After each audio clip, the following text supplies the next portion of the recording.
কি মজা handsome sir. Jahin বাচ্চা। জৈন স্যার। সোলজার এখানে আসো।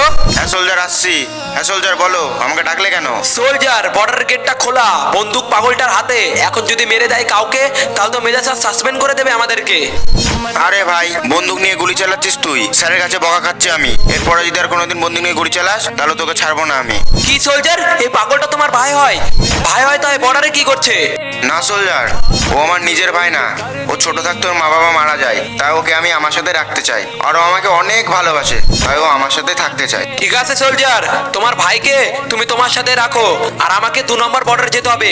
ওখানে কিছু আতঙ্কবাদী হামলা করে দিয়েছে, তাই আমাকে ফোন করে ডেকেছে। তাই আমি এখন ওখানে যাব। আর আমাদের বর্ডারে তো এখন কেউ নেই, তুমি আছো। তাই তোমার ভাইকে তুমি বর্ডারে রাখো। আর তোমার ভাইকে একটু দেখে শুনে রেখো। আমি আসি। জয় হিন্দ।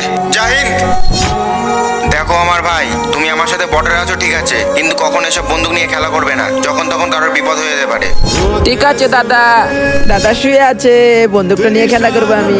এই তো বন্দুক। বাপ রে, পুরো বর্ডারটাই ফাঁকা। এবার যেভাবেই হোক এই বর্ডারের সব ফাজিকে আমাকে মারতেই হবে।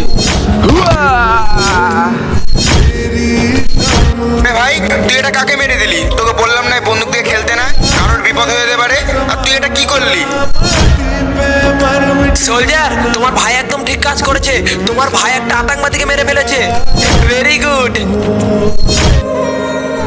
ओ देश मेरे